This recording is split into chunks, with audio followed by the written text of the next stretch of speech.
Mute. Hello, everyone. This is Jennifer Hillman, and I am figuring this out. There I am. Oh, wait.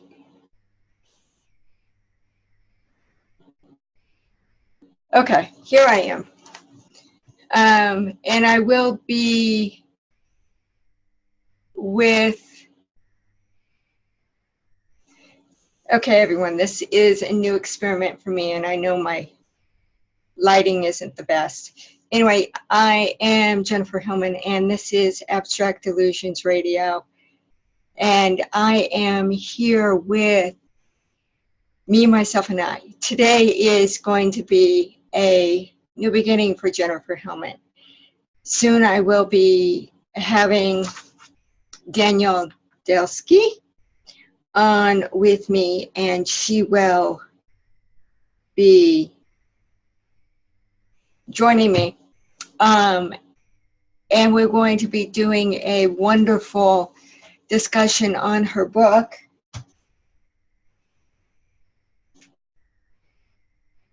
Women Most Wild. It is a great book. Absolutely love it. So I am just waiting for her to be on, and I really appreciate you listening. This is like a new experience, so I am, yay!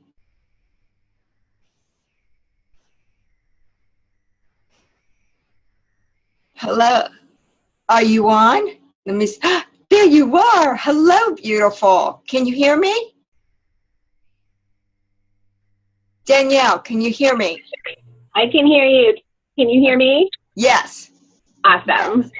So, welcome to the first video interview of Abstract Illusions. Thank you. This is the first one. That's exciting. That's why it's like, okay, this is an experiment. Talk about Woman Most Wild. I'm doing my best. Let me try to, it's so bright right behind me. Hold on one second.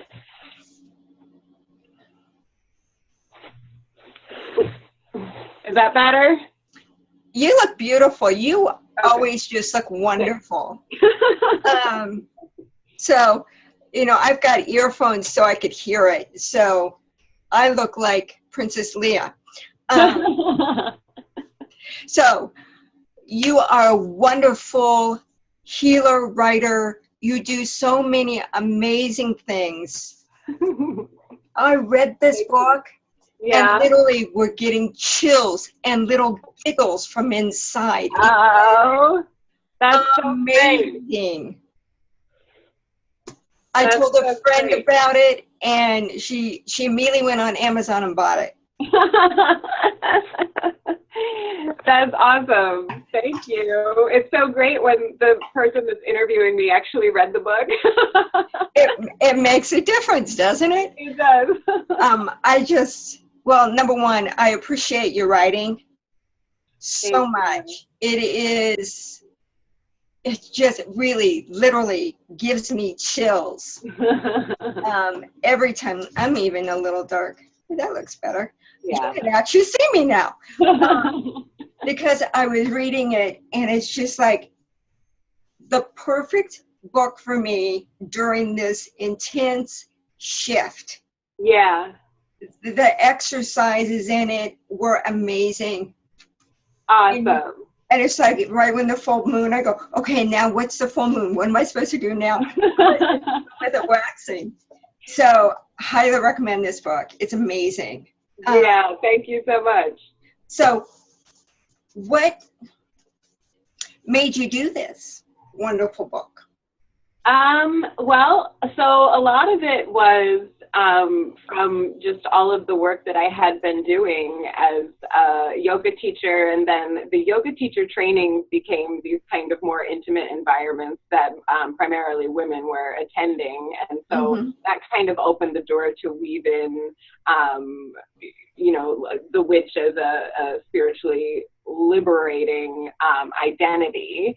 And so I did that a little bit, like seeing how much I could get away with, and you know, women that had never thought of calling themselves witches before really felt like it was like a homecoming, like they really kind of understood how to cast a circle, or you know, they kind of had this intuitive knowing about the lunar phases, even though it wasn't anything they had really formally studied before. So then it became, you know, how do I become a permission giver? Not that anybody needs my permission, but how do I, you know, hold space for women to feel that they can come out as a witch, and that it's okay. Right. That they don't need to be given that name by any, you know, formal coven or any big institution or organization, that it's really a name that they claim for themselves, and that it's that much more authentic when they do it that way. Yeah. But don't you think a lot of people need reminded to give themselves permission? Yeah. Yeah, I think that we grow up, especially as women, but not only women, we grow up in such a spiritually oppressive environment and we're just raised that way, and so we never really think about it, or we don't usually until we're in our early 20s or so, when the crown chakra starts to form. And that's when the window is for examining all of these indoctrinated beliefs from childhood. And I was just talking about this last night, like a lot of women then who are raised very spiritually oppressed in patriarchal religions tend to immediately turn toward atheism and just like drop everything and like, I don't believe in anything, just because of the woundings from childhood were so great. So when really they still crave this spiritual nourishment, it's just, you know, it's the feminine divine that they're looking for. And that's almost entirely absent in our Western culture. So absolutely, there is a lot of fear around claiming the name witch, or even exploring witchcraft. Like, it still has like a stigma, and if you were raised Christian, or even just, you know, maybe not Christian, but in America or anywhere where you know, the witch is like the twisted nose, green skinned woman who lives in the woods, there's still like a little like hesitation, like, oh, well, do I really want to call myself that? Do I really want to be identified as, you know, like the Wicked Witch of the West? Well, don't you think there's been some programs and some movies now that really show the positive side of witches? Yeah, I mean, I do. I think that's true. They're trying to open us up to, you know, it's not all bad, really. It's magic. It's, you know, it can be very, very positive. It's not the black magic that has been so associated. Yeah. I mean, it's also, I mean, the midwife was considered a witch, but yet they were doing a lot of, you know, magic that really with the herbs and all the things that they were presenting to help somebody heal. Yeah. So, yeah. I think that it's absolutely true. Like, there is this sense that it's safer to come out now as a witch, which I think really supported the timing of my book. Yes. But you know, I just watched this movie the other day called The Witch. Like, that was the title, The Witch, and it was terrible. It was like, you know, the witch really was the woman that lived in the woods and seduced children and killed babies. So, like, there is, like, you know, maybe it's a reaction against more women. Right. Witches, I don't know, but yeah, there's still a lot of work to do. Oh yeah. I mean, I think, especially with Pluto and Capricorn right now, it's like everything is being torn down to be rebuilt. So all the negative thought forms and past images are being brought up to be torn down. And you're just one of a few people that I know that are really embracing this and saying, hey, we do a lot of wonderful things to support the feminine, the goddess within us that is our true nature and letting us be authentic. Yeah. Yeah, and at least in my experience, when I first, really started to live as a pagan and really started to identify with that, there wasn't a lot of well, certainly, not that I found any literary support for this idea of the witch as an activist and coming out because it is a feminist spiritual system. So a witch, if that's the name that you claim, you are against oppression and you are an advocate for the environment and you are all of those things. And so, I really feel that the witches who are coming out now, that's a big part of it. The political environment is so volatile right now that, being able to be spiritually authentic is a huge source of empowerment. And if that can be a channel for breaking down the systems that are really holding a lot of different populations back, then that's awesome. Yeah. So let's go over a few of the things you go over in the book. Where would you like to start? Well, I can talk about the 3 keys. Okay. Go from there. So, seeing how that's part of the title, that might be a good thing. Yeah, 3 keys to liberating the witch within. So it was an interesting idea for the book, right? Because witchcraft by nature is nonlinear and cyclical, and it kind of defies any system. So to try to think of offering the 3 keys in this kind of really systematic way was something I struggled with a little bit, but then I made those keys as accessible as possible. So the first key is wild rhythm. And wild rhythm just means being able to identify the different rhythms in nature, wherever it is that you live, whatever those rhythms look like. So solar rhythms, also lunar rhythms, and then look at the way they affect your body and your psyche, and then look at that as very unique to you. So the way autumn affects you, for instance, might not be the same as it affects me, and it's different wherever if I live somewhere else. So being able to give yourself permission to change and cycle, just like nature does, right? Since nature is feminine, so being able to do that, and so even your spirituality, being open to these kind of fallow times where you don't really feel rushing to your altar or casting all of the spells there was just this great article called How to Be an Armchair Pagan. I love that because it's the way it is. Sometimes you just don't feel like it. And I think that because there is this level of activism in paganism and witchcraft, because we are kind of rallying against the status quo, there's this feeling we really have to do it all the time, that we have to live our witchcraft all the time in terms of practicing it. And you can be a witch and still not actively be practicing at that point in your life. So even that cycle. So that's part of wild rhythm also. And then the second key is wild ritual. And so that's your magic and your spellcraft in whatever way you integrate that in your life is good and perfect. So if you cast spells, if spellcraft is in your practice, then I try to encourage the reader to really figure out what that means for them and how to cast their own spells, because any spells that the practitioner writes are so much more powerful than any spell that he or she could read in a book, right? So in the book, I'm just talking about these different types of magic and just kind of offering different possibilities for how to handcraft your own craft. So, and then also how to mark different transitions with ritual, because that's something that's also very kind of lost in our culture. I mean, we do have rituals, but we don't have, really meaningful rituals, especially that are just for women.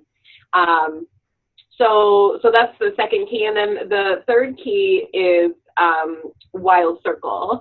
And Wild Circle is coming together with other like-minded practitioners and really bridging just a traditional women's circle with a coven. So I call it circle craft in the book. But that's been something that's really meaningful for me because I was in a coven that was very, I mean, it wasn't a good experience, and yet it was, because it taught me a lot, but it was like very spiritually predatory and very hierarchical. So if you were just new to coven, you were very disempowered, and that's not good for somebody who's just coming to the craft, right? So, so you know, putting this idea of women's circle and just sharing these kind of mundane experiences from life, or maybe not mundane, maybe magical experiences from life, but what we think of as like the ordinary and the everyday, and then putting that alongside spellcraft has been so integral to my work, because it really does make your spiritual practice more integrated into your life, and it makes it seem more real, and it makes you feel like you're not alone, and it also brings what has been very shrouded in mystery out of the dark, and that's really where the spiritual predatory behavior happens, is when you kind of keep the whatever in the dark, whether it's sex or money or witchcraft or whatever, you keep it kind of like, you know, whispering in the shadows rather than something that anybody actually talks about. And that's when people that are really predators can take over and prey on vulnerable people. So being able to talk about it is very empowering, especially when it's witchcraft and it's not something that we can, like, you know, yet we can't really, not everybody can claim it as being, you know, publicly a part of who they are. Exactly. Now, I want to go backwards about spells. Now, what is your definition of a spell? Mm-hmm. So a spell begins with intention.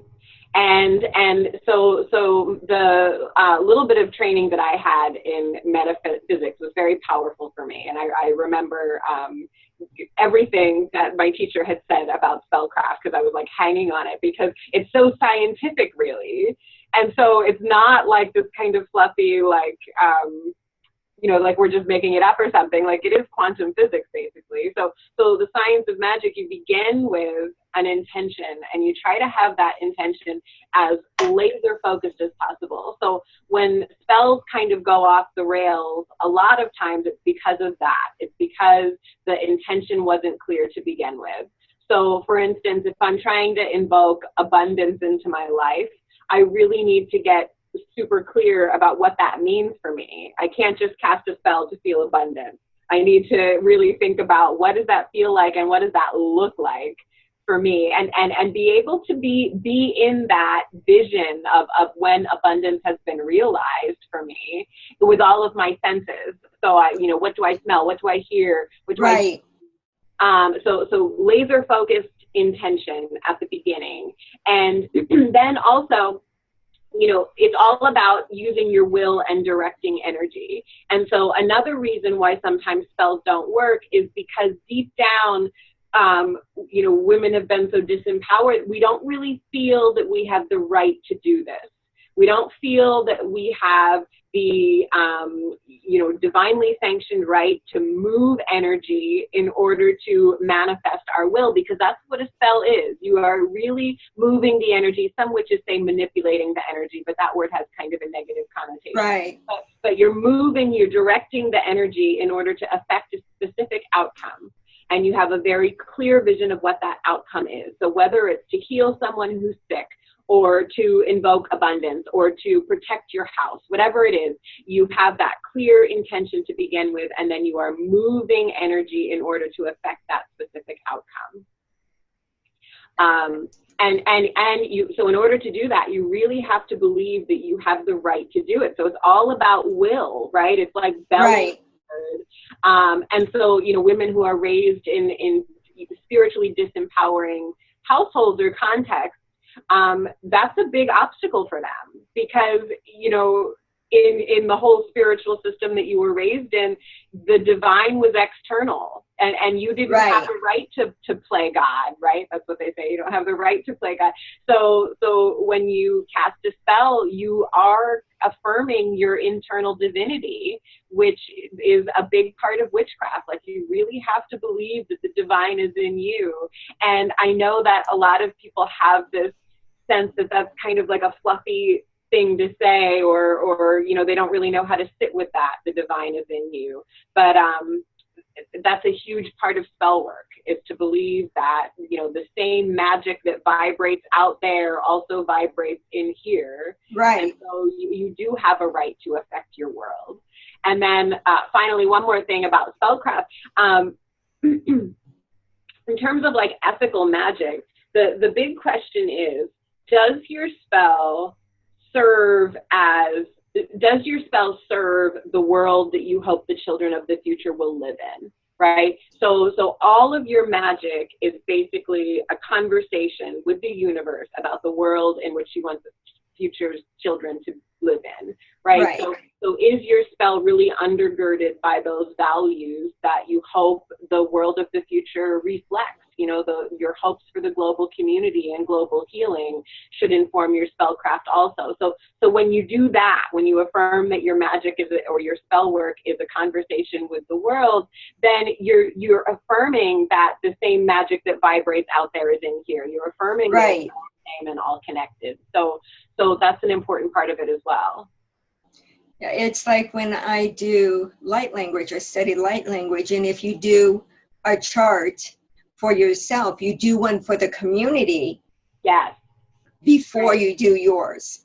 Yeah. So it's the awesome. energy out, the energy comes in. So that's just, you have to do that for anything to happen. Yeah.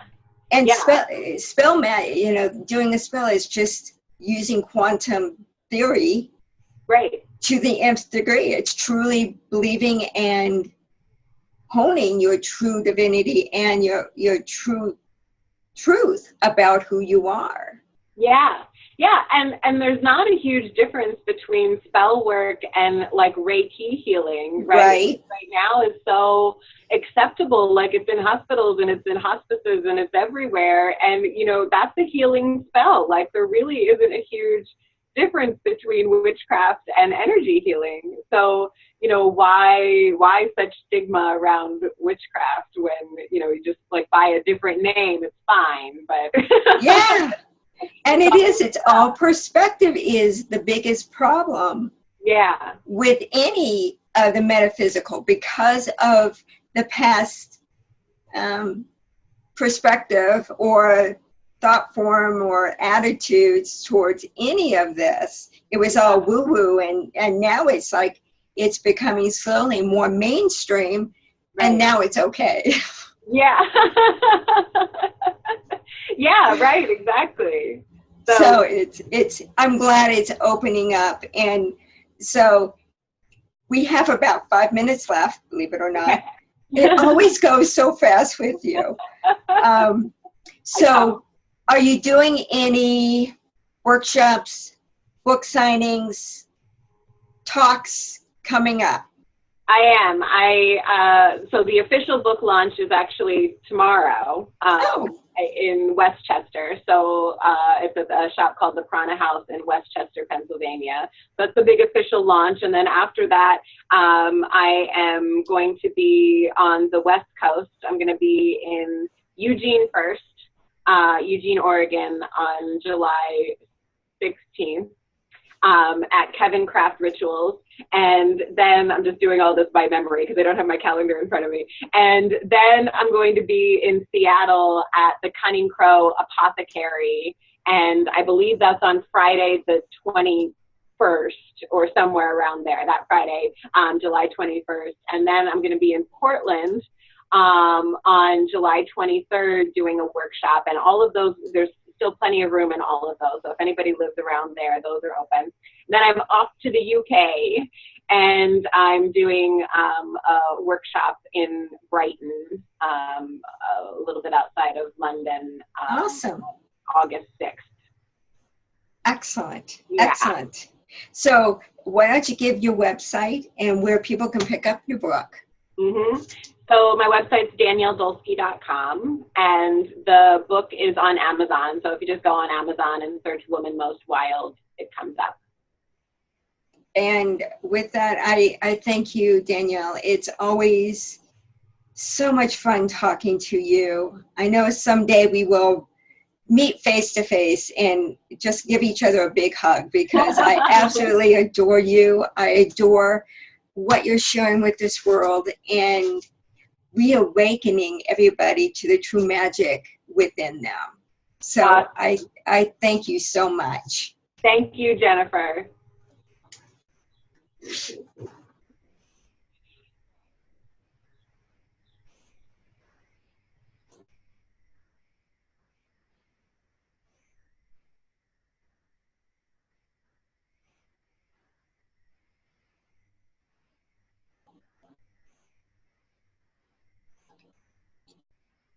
Okay. Can I